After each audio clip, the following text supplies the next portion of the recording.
So we'll start with question number 1 and remember ये जो set है ये रैंडमली जनरेटेड सेट है, मतलब अभी तक जितने भी हमारे चैप्टर हुए उन सब के क्वेश्चन रैंडमली आएंगे and this will go into a new folder. Video section में अलग से एक फोल्डर बनेगा and that will this lecture will go into that, right.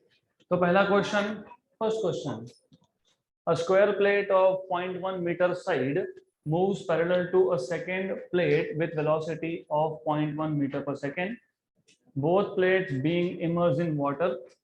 If the viscous force is 0.002 Newton and the coefficient of viscosity is 0.01 poise, distance between the two plates in meter is. So you must know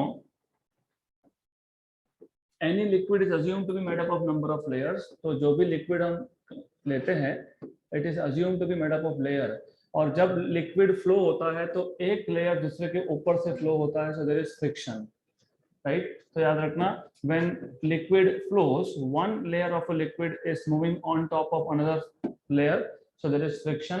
और आपको पता होना चाहिए ये जो force है, force of friction between two layers is given by F equal to eta A dV by dx, right? तो there is this force, क्या बोलते हैं इसको,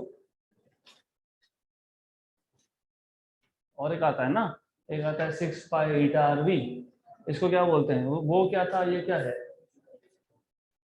वो क्या था, विस्कस फोर्स। तो ये क्या है फिर, what is this called as, वो कौन सा लॉ था, this is Newton's law of viscosity, वो कौन सा लॉ था,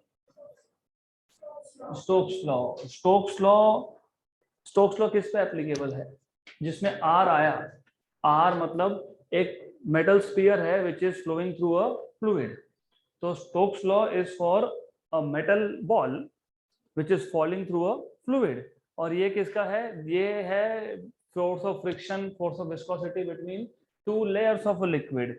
good, then according to the question हमारे पास क्या है, हमारे पास एक स्क्वायर प्लेट है। So we have a square plate, मान लेना ये स्क्वायर प्लेट है, because you looking from the sides, आप साइड से देख रहे हो उसको, that is why it looks something like this, but this is a square plate. तो हमारे पास एक स्क्वायर प्लेट है, तो this square plate is over here, यहाँ पे स्क्वायर प्लेट है और दूसरा स्क्वायर प्लेट यहाँ पे है। तो क्वेश्चन अगर देखोगे, a square plate of 0.1 metre side length 0.1 metre है, तो एरिया कितना हो गया, 0.1 into 0.1, moves parallel to second plate with a velocity of 0.1 meter per second। तो what is happening is कि यहाँ पे you have one plate which is moving with a velocity of 0.1 meter per second, 0.1 meter per second, both plates being immersed in water, viscous force is 0.002 Newton and coefficient of viscosity is 0.01 poise, distance between the plates in meter, मतलब आपको dx पूछा है, तो what is this dx, इतना आपको पूछा है, तो dx is basically being asked। तो ये फॉर्मूला पता होगा तो you can quickly make a formula for dx। तो dx क्या आएगा, eta a dv upon f। eta, what is eta, 0.01 poise। तो poise ये ऐसा यूनिट होता है क्या, इज poise ऐसा unit, yes or no? Coefficient of viscosity का ऐसा यूनिट क्या होता है, इज दिस poise? यस, ठीक है, काम करो, सब्स्टिट्यूट करके देख लो, पहले आंसर मिलता है तो समझ में आ जाएगा।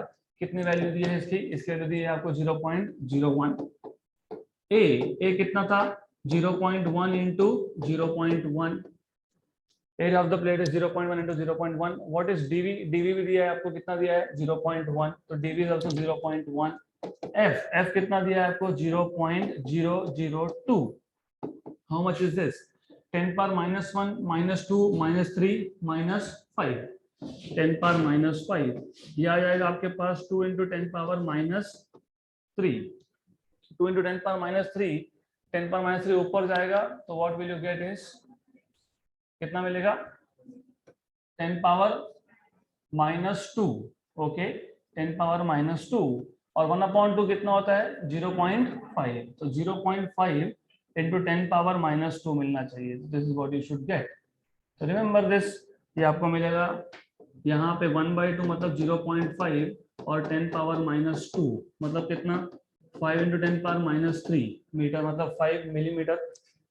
आए आंसर में है 0.005. तो you have 0.005 in metre, right. तो नंबर 1 आपको पूछा था distance between the plates, right.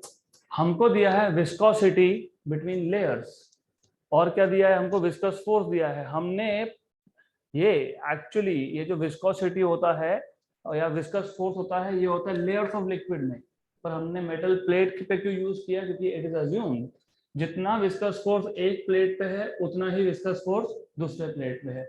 दूसरा ये अजम्पशन है जितना डिस्टेंस दो लेयर के बीच का है उतना डिस्टेंस दो प्लेट के बीच का भी है. तो दिस इज व्हाई आप इंस्टेड ऑफ यूजिंग, क्योंकि ये formula you can strictly apply only for layers of liquid. ये जो फॉर्मूला होता है ना, ये layer viscous force between two layers का फॉर्मूला है. तो हमने कहाँ अप्लाई किया, viscous force between two plates.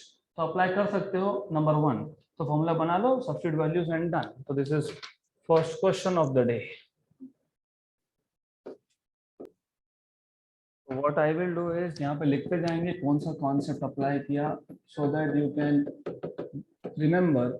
यहाँ था Newton's law of viscosity, Newton's law of viscosity. तो फॉर ईच क्वेश्चन हम लिखते जाएंगे कौन सा फॉर्मूला, कौन सा कॉन्सेप्ट अप्लाई किया है यहाँ पे. Good, so done. Next question. One 10 volt 60 watt bulb is to be connected to 100 volt line. 10 volt 60 watt का बल्ब हमको 100 वोल्ट लाइन से कनेक्ट करना है. The required induction coil has self inductance of value और f की frequency की value दी है. तो आपको क्या करना है, आपको कनेक्ट करना है 10 वोल्ट का बल्ब. 10 वोल्ट का बल्ब मतलब I will be connecting a bulb here. कितनी लाइन को कनेक्ट करना है, 100 वोल्ट के लाइन को. 100 वोल्ट को लाइन को कनेक्ट करना मतलब सप्लाई वोल्टेज कितना है 100 और पावर कंजम्पशन वोल्टेज कितना है 10. तो there is a bulb here, यहाँ पे बल्ब है. तो imagine you have a bulb which is using 10 volt. Okay, और जो हमने यहाँ पे सप्लाई लाइन देखे रखा है, supply line that you are giving is 100 volt. It is 100 volt. Good. Then frequency भी आपको बताया है 50. आपको पूछा है व्हाट इज सेल्फ इंडक्टेंस. कौन सा कॉन्सेप्ट अप्लाई करोगे, सेल्फ इंडक्शन का. तो कॉन्सेप्ट यहाँ पे आएगा self induction. Which formula will you be using in this case. You want to find out L. Self inductance मतलब L. तो do you remember voltage drop कैसे फाइंड करते हो. What is Ohm's law? V equal to IR. तो यहाँ पे आगे बोला है the required induction coil. required induction coil, तो coil तो लगाया नहीं, coil भी लगाना पड़ेगा. यहाँ पे coil आएगा, राइट. तो इंडक्शन कॉइल एक्चुअली बल्ब में होता है. आपने देखा होगा टंगस्टन का बल्ब, उसमें कॉइल होता है. तो we can also show in series, कोई प्रॉब्लम नहीं है. तो L पूछा है, तो सेल्फ इंडक्शन का कॉन्सेप्ट अप्लाई करना है. तो how will you solve this out. Simple question है, मैंने बताया आपको what is Ohm's law. V equal to IR. यहाँ पे IR की I रेजिस्टेंस दिया है क्या, नहीं. जब रेजिस्टेंस नहीं है तो you should know V equal to I into impedance. लेकिन इम्पिडेंस होता है रेजिस्टेंस, कैपेसिटेंस और इंडक्टेंस की वजह से. यहाँ पे सिर्फ इंडक्टेंस है तो IXL, करेक्ट. देन ये वोल्टेज किसका, वोल्टेज ड्रॉप कहाँ पे, बल्ब पे, राइट. तो this is voltage drop across bulb. Then XL, what is XL. XL is omega L. What is omega, 2 pi f. तो L का फॉर्मूला मिल गया आपको, VL upon 2 pi I into f. How do you find out current. Current मिल जाएगा तो question solve होगा. How do you find out current. Current कैसे फाइंड करोगे, करंट कैसे फाइंड करेंगे. पावर दिया है, गुड. तो equation number 1, power is given to you. What is power, V into I. तो व्हाट इज आई? आई क्या है यहाँ से? Power bye we. पावर कितना है? 60 वैट। वोल्टेज कितना है? 100। 10 नहीं, 10 तो कंजम्पशन है, सप्लाई कितना है? 100। तो current, current supply, supply current देगा ना, बल्ब नहीं करंट देने वाला। Who is going to give current? Supply, right? तो सप्लाई से आपको करंट मिलेगा, तो 60 बाय 100 इज हाउ मच? 3/5। करंट इज 3/5 मतलब 0.6 बेसिकली, ठीक है? 0.6 लिख सकते हो, कोई प्रॉब्लम नहीं है। तो put this value, all the values here. VL is 10, 2 pi, okay. What is I? I is 3/5. What is frequency? Frequency is 50 दिया है यहाँ पे, frequency is 50 hertz। तो ये 1 जा, ये 10 जा, ये 10 और ये 10 कैंसर, तो 1/6 pi, 1/6 pi, करेक्ट? तो what is 1/6 pi value? What is pi? 3.14. 6 into 3.14, roughly 20. Roughly, what is 1/20? 1/20 1/20 is, एक काम करो ना, 100 को एडजस्ट कर लो, 10 पावर +2 -2 एडजस्ट कर लिया, हो गया। 5 into 10 पावर -2, 5 into 10 पावर -2 को 0.5 लिख सकता हूँ, क्योंकि आंसर यहाँ पे यू सी, तो ठीक है, आंसर तो मिल गया वैसे भी। 5 into 10 पावर -2 कितना आ गया? 0.05। तो 0.05 टू ऑप्शन में है, डन। तो रिमेंबर क्वेश्चन सॉल्व कैसे करते हैं, थोड़ा सा इलेक्ट्रॉनिक्स पार्ट में कंफ्यूजन रहेगा एसी सर्किट्स में। द आइडिया इज, आपको पहले तो ये समझना है पूछा क्या था, इंडक्टेंस। कहीं पे भी कॉइल मेंशन नहीं किया है, बट आपको बताया कि इंडक्टेंस क्या है बताओ।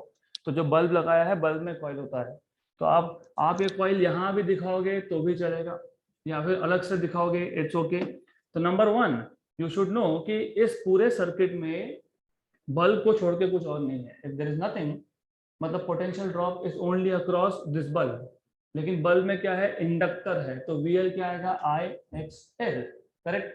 देन XL क्या होता है? Omega L। क्यों? क्योंकि मुझे L चाहिए, तो इक्वेशन में L लाना पड़ेगा। ओमेगा क्या होता है? 2 पाई इंटू फ्रीक्वेंसी, तो 2 पाई फ्रीक्वेंसी इंटू L। तो L क्या आ गया? VL/2 pi IF। But I power से निकाल सकते हो, power is V into I, तो I is power upon V। तो करंट मिल गया 3/5। तो you have value of VL which is 10 volt, क्योंकि drop of potential across bulb is 10 volt, तो VL is 10 volt. 10 volt. 2 pi I की value 3/5 थी, F की वैल्यू 50 है, substitute values and you get 0.05।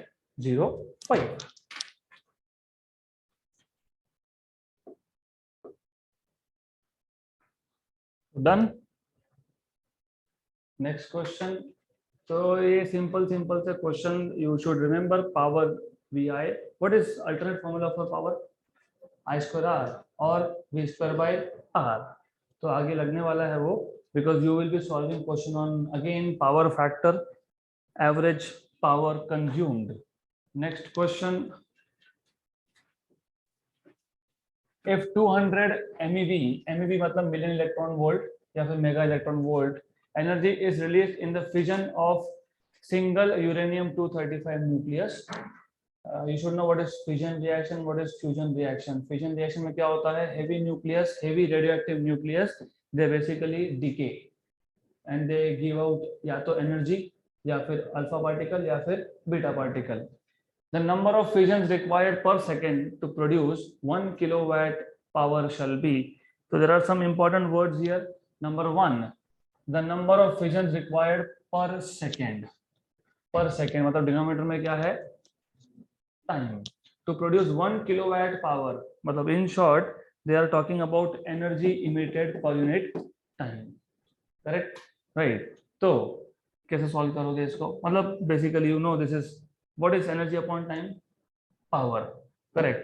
अब if 200 MeV energy is released in fission of a single nucleus, मतलब एक single nucleus के fission में कितना एनर्जी रिलीज हुआ? 200 MeV, ओके। देन इसका मतलब मैं लिखूंगा energy upon time into n। क्यों? क्योंकि आगे बोला है number of fissions required per second. तो आपको पूछा है what is the number of fissions required per second, तो total number of fissions is n energy per fusion is E and time is T, ये आ जाएगा आपके पास P, करेक्ट। सिंगल न्यूक्लियस कितना एनर्जी रिलीज करेगा E, N कितने करेंगे N इंटू E, ओके, और पर सेकंड पूछ रहा है इसलिए T, this is equal to power, correct. Power का फॉर्मूला क्या होता है, what is power, work done per minute time, मतलब एनर्जी अपॉन टाइम, सही है। तो डोंट वरी, आपको क्या पूछा था, आपको पूछा नंबर पर सेकंड, नंबर पर सेकंड पूछा है ना, तो नंबर पर सेकंड मतलब n/t पूछा है, दैट इज p/e, करेक्ट। तो what is p is 1 kilowatt, 1 kilo मतलब 10 पावर 3, और एनर्जी पर फ्यूजन कितना है 200 MeV, 200 m मतलब 10 पावर 6, और EV है तो EV को कन्वर्ट करना पड़ेगा इन जूल्स, तो ये आ गया 2 × 10 पावर 8, 1 EV लिखा है यहाँ पे, 1 EV is 1.6 × 10 power minus 19 joule, 1.6 × 10 power minus 19 joule, तो ये आ जाएगा आपका -11, ऊपर जाके +11 मतलब कितना 10 पावर 14, 2 × 1.6 is 3.2। तो ऐसा करने से ज्यादा कंफ्यूजन क्रिएट होगा, एक काम करो, दिस इज करेक्ट, लेकिन 1/2 कितना 0.5, 1.6 का पॉइंट इसको दे दो, 10 पावर -20 + 8 -12, ऊपर जाएगा तो +12 मतलब 10 पावर 15, नीचे बचेगा 16, what is 1/16, what is 1/4, 0.25, what is 1/8, 0.125, what is 1/16, 0.06125, तो 0.06 आएगा यहाँ पे, दिस इज 0.06, 0.06।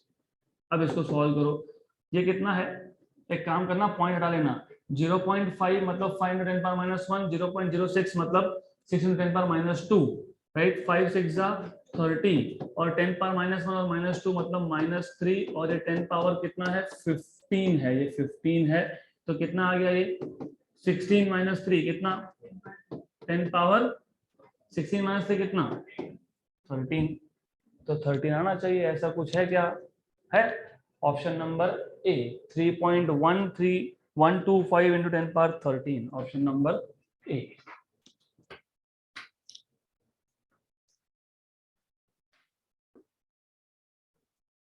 तो कॉन्सेप्ट कौन सा अप्लाई किया, न्यूक्लियर फिजन मतलब रेडियोएक्टिविटी, सो कॉन्सेप्ट यहाँ पे था बेसिकली रेडियोएक्टिविटी, या you can say nuclear fission.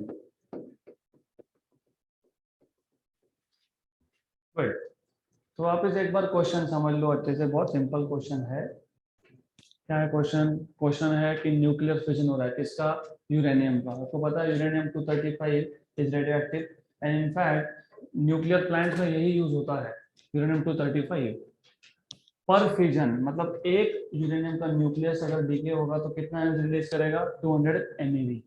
हमको पूछा है कि कितने फिजन होने चाहिए पर सेकेंड, एक सेकेंड में मतलब अपॉन टाइम, तो नंबर अपॉन टाइम पूछा है। To produce 1 kilowatt power, 1 kilowatt power produce करने के लिए how many fusion should occur per second, तो you should know energy upon time is power, energy per fusion upon time is power generated by 1 fusion, लेकिन हमको पूछा है number, तो n से मल्टीप्लाई कर दिया, तो n क्यों है, because they are asking you how many number of fusions per second, तो n/t पूछा है व्हिच इज p/e, p कितना 10 पावर 3 क्योंकि 1 किलोवाट इज 10 पावर 3, e कितना 200 MeV, m मतलब 10 power 6, ev is electron volt, उसको कन्वर्ट करोगे जूल में, तो जूल में क्यों, क्योंकि n/t, अगर आप देखोगे यहाँ पे they are asking you number per second, number per second मतलब 1/सेकेंड, सेकेंड इज ऐसा यूनिट, तो आपको एनर्जी को ऐसा यूनिट में लाना पड़ेगा, and just substituting values and simplifying you get 3 × 10 power 13। अगला question, order of magnitude of density of uranium nucleus is where mass of proton is 1.67 × 10 power -27। तो ये order of magnitude, ये concept आप 11th के पहले चैप्टर में सीखते हो यूनिट्स एंड मेजरमेंट्स में, तो पता होना चाहिए ऑर्डर ऑफ मैग्नीट्यूड क्या है। तो first of all let us take an example, if I ask you what is radius of earth, तो आप बोलोगे 6400 किलोमीटर, राइट, करेक्ट। अब प्रॉब्लम ये है कि फिजिक्स में बहुत सारे कांस्टेंट है, जैसे ये एक कांस्टेंट है, वैसे you have many constant, capital G 6.67 into 10 power minus 11, mass of electron 9.1 into 10 power minus 27, mass of proton 1.67 into 10 power minus 27, और charge on electron 1.6 into 10 power minus 19. Then you have Planck's constant 6 point something something into 10 power minus 34, right? तो इतने सारे constants है जो याद रखना possible नहीं होता है, तो हम याद रखते हैं 10 का पावर कितना। अब जब 10 के पावर की बात हो रही है तो सबसे पहले किसी भी फिजिकल क्वांटिटी को जब लिखते हो, वो कोई भी क्वांटिटी हो, वो चाहे यूनिवर्सल ग्रेविटेशनल कांस्टेंट हो, वो चाहे चार्ज हो, वो मास हो, एनीथिंग, तो याद रखना हमेशा सबसे पहले इसको SI यूनिट में कन्वर्ट करना पड़ता है। तो 6400 किलोमीटर में एग्जांपल ले रहा हूँ सिर्फ, 6400 किलोमीटर ये SI यूनिट है क्या? नहीं, तो इट इज 6400 into 10 power 3। जो ये 10 का पावर होता है इसको बोलते हैं ऑर्डर ऑफ मैग्नीट्यूड। अब प्रॉब्लम क्या था कि आप इसको तो ऐसा भी लिख सकते हो, फिर कोई बोलेगा कि मैं यहाँ 3 के यहाँ पे लिखूंगा 4, एक के लिए ऑर्डर ऑफ मैग्नीट्यूड हो गया 3, दूसरे के लिए हो गया 4, तीसरा आएगा वो बोलेगा नहीं मुझे ऐसा लिखना है। तो who is correct? All of them are correct. तो इसके रूल बनाते हैं, रूल है, सिंपल सा रूल है। तो अगर आप देख रहे होंगे number, some number into 10 raise to power का फॉर्म है, तो ये जो नंबर है a, इस पे हम रूल लगा देते हैं कि ये जो a है इट इज ग्रेटर देन और equal to 0.5 and less than 5। तो अब मुझे अगर किसी भी नंबर को साइंटिफिक नोटेशन, इसको साइंटिफिक नोटेशन बोलते हैं, अगर साइंटिफिक नोटेशन में लिखना है तो यहाँ पे जो नंबर है वो 0.5 से बड़ा या 5 से छोटा होना चाहिए। तो मैं क्या करूंगा, इसको लिखूंगा 0.64 और यहाँ कर दूंगा 7। तो बाय रूल पहले तो SI यूनिट में कन्वर्ट करो। Number 2, rule number 2, bring it in the form a into 10 raised to n। a should be greater than 0.5 and less than 5। तो ये फॉर्म में लाने के बाद जो 10 का पावर आया उसको बोलते हो ऑर्डर ऑफ मैग्नीट्यूड। तो what is order of magnitude of radius of earth? 7, right, 7। कोई 10 पावर 7 भी बोलता है, कोई 7 बोलता है, but it is actually 7। Good. Then अब क्वेश्चन ये था, हमें पूछा है order of magnitude of density of uranium nucleus is, mass of proton दे दिया आपको। तो first of all you should know order of magnitude of density. Density कैसे निकालोगे? Mass upon volume, mass upon volume, correct. What is mass of uranium nucleus? कैसे find करेंगे? क्योंकि ये अगर आपको आ गया तो क्वेश्चन होगा सॉल्व, नहीं तो नहीं होगा। And bye the way, what is volume? Do you no nucleus का मॉडल क्या है? न्यूक्लियस का मॉडल है लिक्विड ड्रॉप मॉडल, मतलब it is spherical in shape. तो न्यूक्लियस का शेप क्या है? स्फेरिकल। तो फिर वॉल्यूम क्या लोगे? 4/3 πr³। This is how you start. Definitely density is mass upon volume, लेकिन वॉल्यूम चाहिए, तो वॉल्यूम चाहिए, वॉल्यूम होता है 4/3 πr³, मतलब r चाहिए। How do you find out radius of a nucleus? Do you remember? How do you find out what is radius? मैंने बताया था r equal to r0 a raised to 1/3। This is how you find out what is radius, where r0 is 1.2 femtometer और a is mass number, right? It is not atomic number, it is mass number। तो आपको r मिल गया, तो what do you see? r is proportional to a raised to 1/3। volume is proportional to, volume is 4/3 πr³, मतलब volume is proportional to r³, but r is proportional to a raised to 1/3, तो a raised to 1/3 raised to 3 मतलब proportional to a। तो volume is proportional to a, correct. या फिर हम directly formula लिख सकते हैं, कोई it's not a big deal, हम फॉर्मूला लिख देंगे वहां पे, बाद में देखते हैं। पहले तो समझ लो कि सॉल्व कैसे करना है। देन क्या फाइंड करना था? Density. What is density? Mass upon volume. How do you find out mass? Mass कैसे फाइंड करोगे? mass of number of protons, only protons, not neutrons. Nuclear density है ये, न्यूक्लियस का डेंसिटी, न्यूक्लियस में कौन कौन होता है, प्रोटॉन्स एंड न्यूट्रॉन्स. तो mass number A multiplied by, you don't have clear concepts, तो ठीक है कोई बात नहीं, कर देते हैं क्लियर. मेरे पास एक आई हैव अ बैग, ये एक बैग है, इसमें मेरे पास इमेजिन मेरे पास 1 2 3 4 बॉल है रेड कलर के, और मेरे पास 4 बॉल्स है, 5 बॉल्स है ब्लू कलर के. हर एक ब्लू कलर का जो बॉल है उसका मास है 1 किलोग्राम. हर एक जो रेड कलर का बॉल है उसका मास है 10 किलोग्राम. तो व्हाट इज टोटल मास? 1 1 1 1 1 5 10 10 10 10 10 45. क्या किया आपने? आपने टोटल मास निकाला by adding mass of blue balls and mass of red balls. तो मैंने पूछा what is mass of nucleus, तो क्या करोगे? Addition of mass of protons and mass of neutrons. What is mass of each proton दिया है, कितना दिया है? 1.67 × 10⁻⁻27. उतना ही मास होता है न्यूट्रॉन्स का, लेकिन total number of protons and neutrons कौन बताता है हमको? what is total number of protons and neutrons called? Mass number, मतलब ए. करेक्ट. तो ये पता होना चाहिए मास कैसे फाइंड करोगे. तो मास फाइंड करने के लिए क्या करेंगे? ए. तो किससे मल्टीप्लाई करेंगे? मास ऑफ ईच प्रोटॉन और neutron, right, divided by volume. What is volume? देखो ऑर्डर ऑफ मैग्नीट्यूड याद रखना. 4/3 पाई हमारे काम का नहीं है, हमारे काम का क्या है? r³, right. तो mass upon volume, but volume itself is proportional to a. तो ए आएगा यहाँ पे ए, करेक्ट, राइट. तो ए और ए कैंसल, तो क्या बचा? मास of proton. What is mass of proton? Correct. Okay. तो 10⁻⁻27 आना चाहिए डेंसिटी. 10⁻⁻27 आना चाहिए ना, because you are saying this which is not correct of course. तो 10⁻⁻27 डेंसिटी आता है क्या न्यूक्लियस का? Nucleus is highly dense. तो न्यूक्लियस का डेंसिटी फाइंड कैसे करोगे? How to find out density of a nucleus? What is the formula for density of nucleus?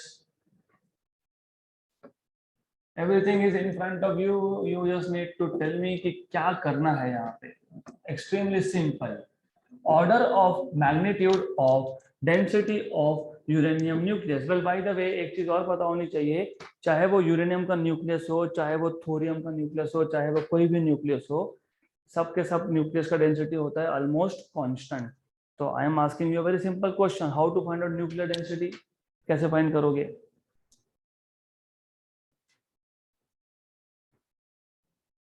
अभी अभी लिखा था सब. व्हाट इज डेंसिटी का फॉर्मूला? चलो ठीक है, mass upon volume. How do you find out mass? Mass of nucleus कैसे फाइंड करोगे?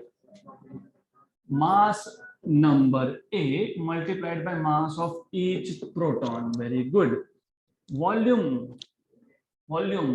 4/3 पाई r³. गलती कहाँ हुई वो भी समझ लो.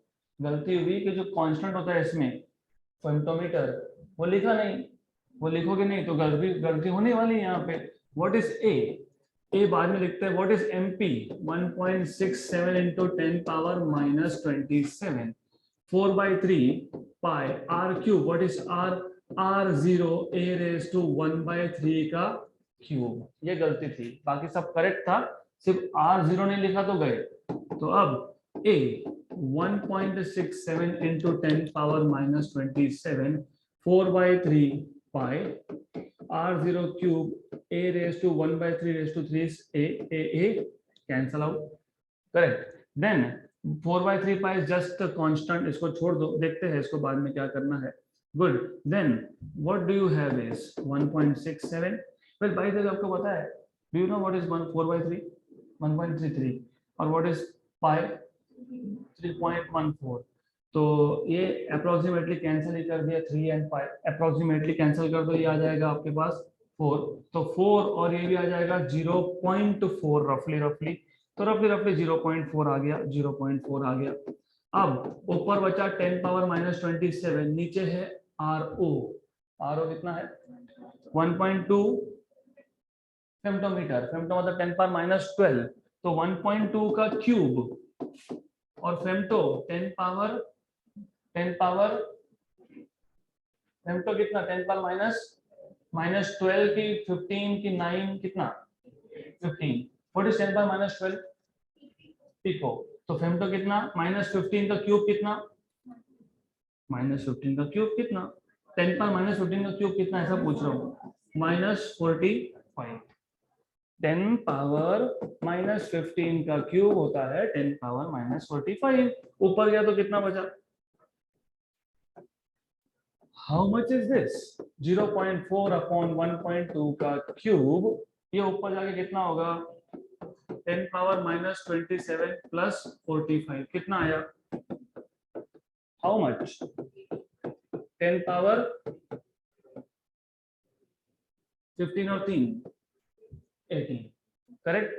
0.4 अपॉन 1.2 का क्यूब 10 पर 18 के आसपास तो आएगा ही, अब 20 17 11 एंड 14, ठीक है। अब सिर्फ ये चेक करना है 1.2 का cube, what is 12 square, what is 144 into 12, easy है, 144 इंटू 10 कितना होता है 1440, उसमें 288 ऐड करोगे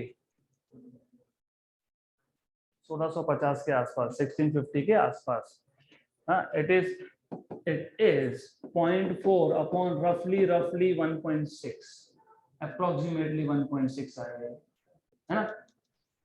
1 का क्यूब कितना 1, 2 का क्यूब कितना 8, तो 1.2 का क्यूब कितना 1.6 के आसपास आता है, गुड। तो 1 का एंड 4 का, 1/4 कितना, how much is 1/4, 0.25 into 10 power 18, right. मैंने क्या बताया था, ये नंबर क्या होना चाहिए बिटवीन 0.5 एंड 5, तो इसको क्या लिखोगे 2.5 और इंटू 10 पावर 19 की 17 या 19, 17, option number B.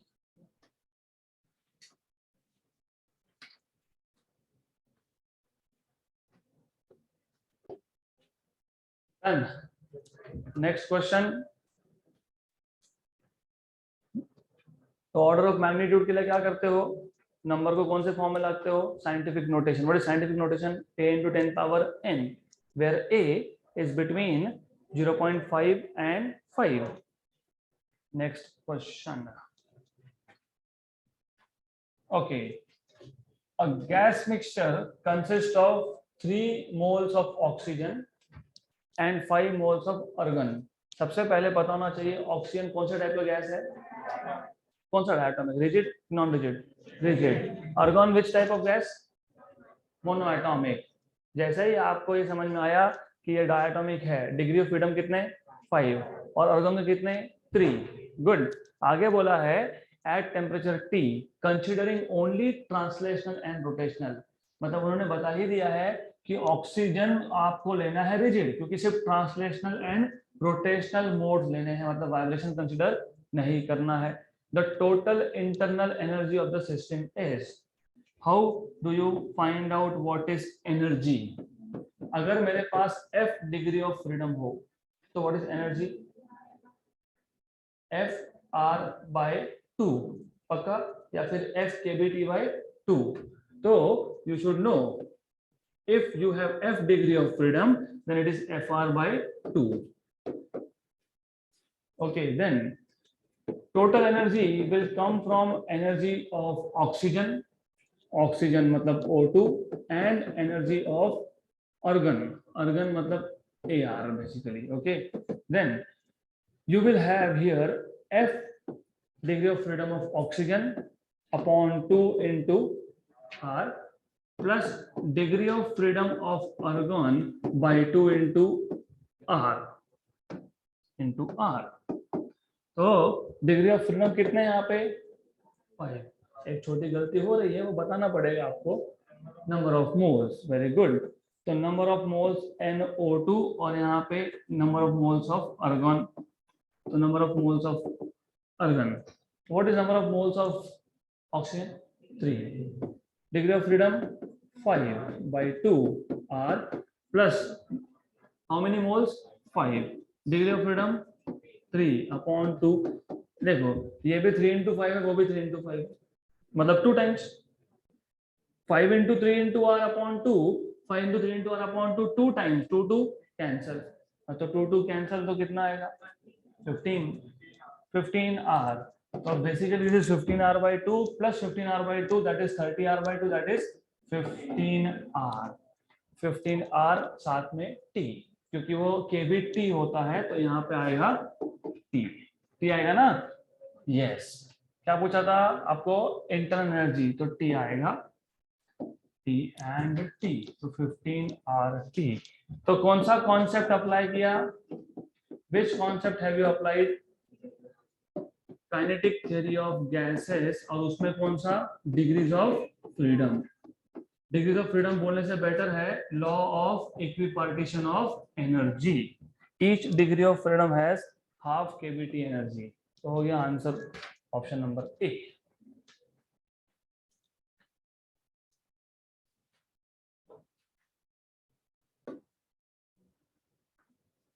Next question, question number 6। 2.5 by pi microfarad and 300 ohm resistance. So you have 2.5 by pi microfarad capacitor and 300 ohm resistance are joined in series to an AC source of 200 volt and 50 per second. What is 50 per second frequency? The power factor, what is power factor of the circuit? You remember? V RMS I RMS cos phi, उसमें जो cos phi होता है वो क्या होता है power factor.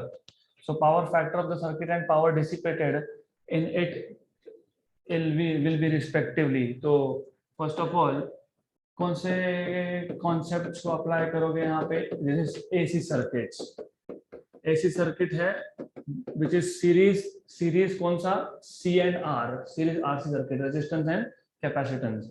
तो बहुत इजी है बिकॉज यू मस्ट नो कि आपको पावर फैक्टर मतलब cos phi फाइंड करना है, तो इम्पिडेंस ट्रायंगल से वो होता है R/Z।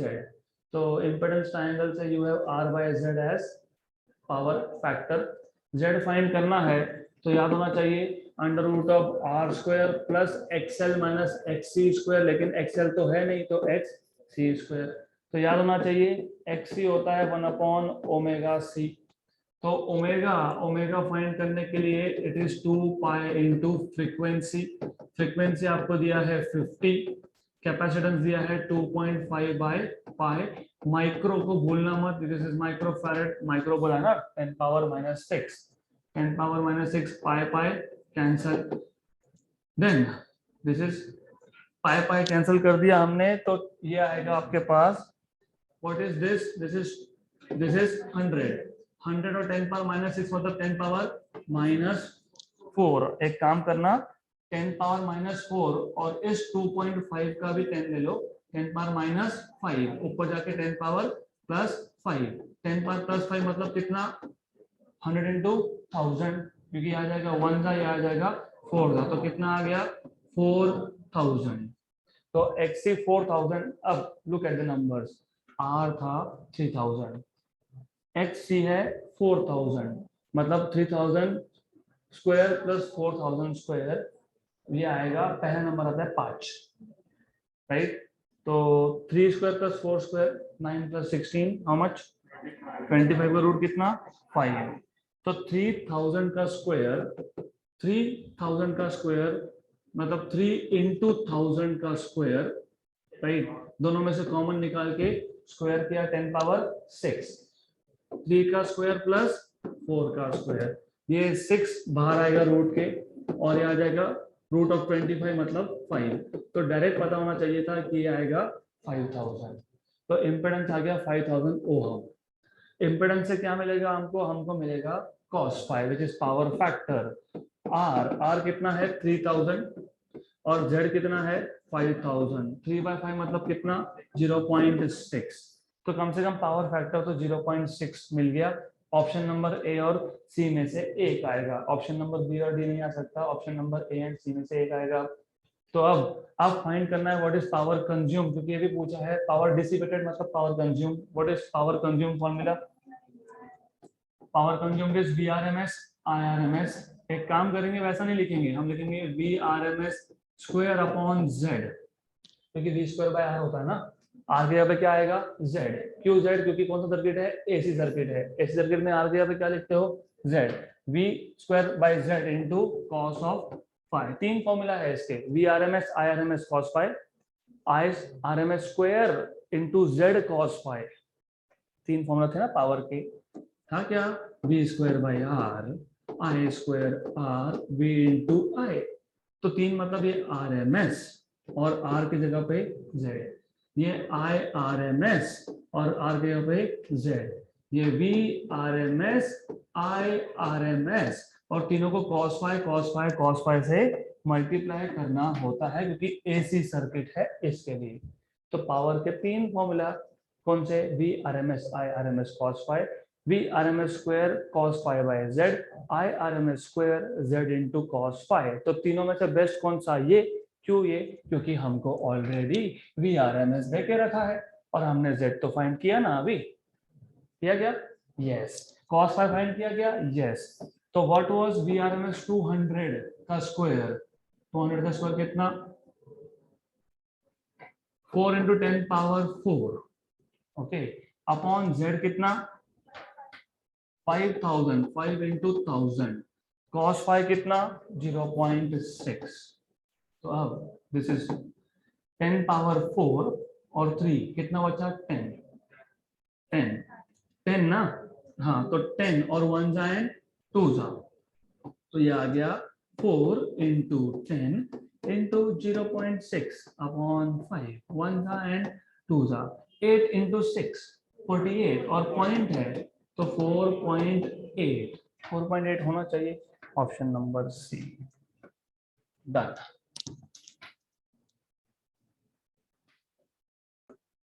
रिमेंबर पावर फैक्टर ये हमेशा पावर डिसिपेटेड से कम आता है। वो 0.6 है, तो ऑप्शन नंबर सी था जहां पे 0.6 से बड़ा आंसर है 4.8। Good, done. अदरवाइज करना ही है तो ओरली भी करो। 200 का स्क्वायर 40,000, 40,000 का 5,000, 8 into 0.6 4.8। डन। Next question. ये सिंपल क्वेश्चन है। The magnetic flux linked with coil in Weber is given by equation which is phi equal to 5t square plus 3t plus 16. The induced EMF in the coil in 4 second is, कौन सा concept use होगा? Electromagnetic induction. और that too concept use करोगे EMI। इसमें कौन सा concept? Lenz law का modulus या फिर फैराडेस का second law. What is Faraday's second law? E equal to D phi by dt। कुछ नहीं, डेरिवेटिव देना है। व्हाट इज t स्क्वायर का डेरिवेटिव? 2t। 2t into 5 कितना? 10t। 3t का डेरिवेटिव कितना? 3 और लास्ट टर्म का डेरिवेटिव 0। आपको पूछा है induce EMF at what time? 4th second. तो 10 into 4 40 plus 3 कितना? 43। 43 है क्या आंसर में? नहीं, तो आंसर में नहीं है, तो रफली 45। करेक्ट। तो what is going wrong? Nothing. ये बराबर है 10t plus 3 सही है।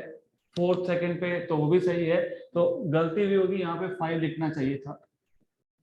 5t स्क्वायर प्लस 5t होना चाहिए था। ठीक है, 43 का ऑप्शन नंबर सी।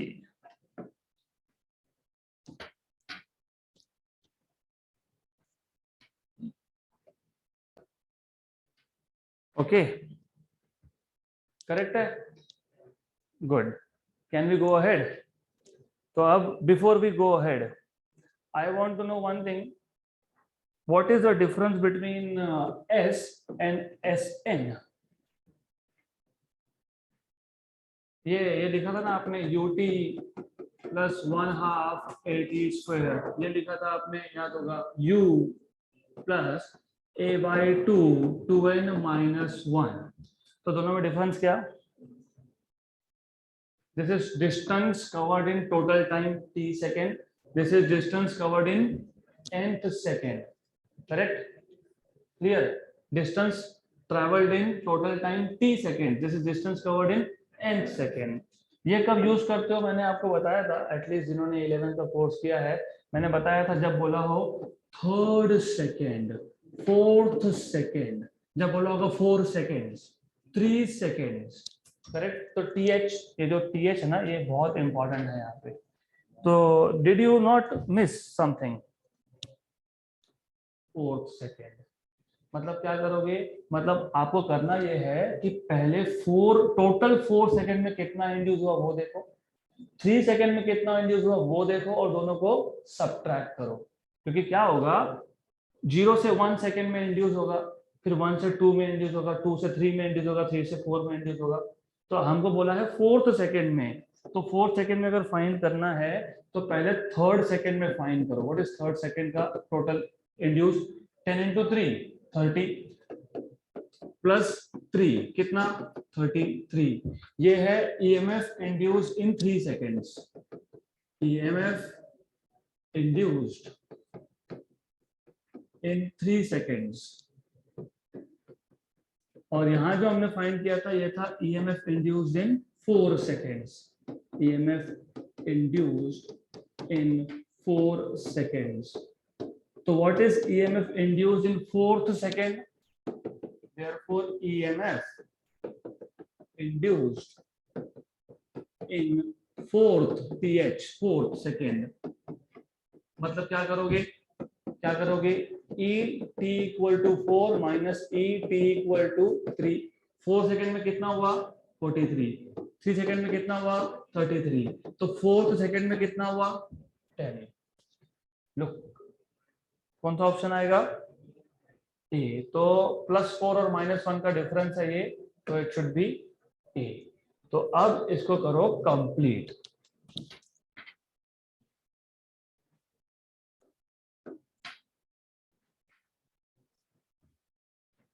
ओके, तो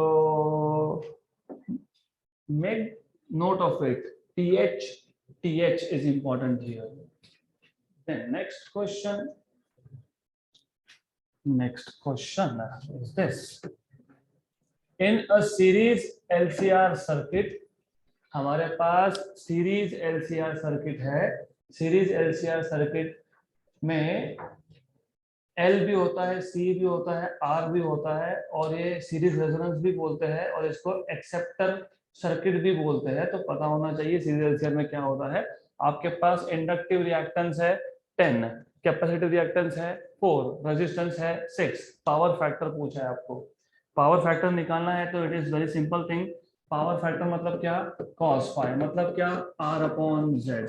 R/Z, what is Z? Under root of R square plus XL minus XC का square. R upon under root of R square, what is R? 4 नहीं 6 square is 36। XL कितना है? 10, और XC 4। 10 minus 4, तो 10 minus 4 वापस 6 का square, 36 plus 36। What is R again 6 upon 36 plus 36 72, 2 into 36। Correct? मतलब आ जाएगा 6 upon 6 root 2, 1 upon root 2। What is power factor? 1 upon root 2, option number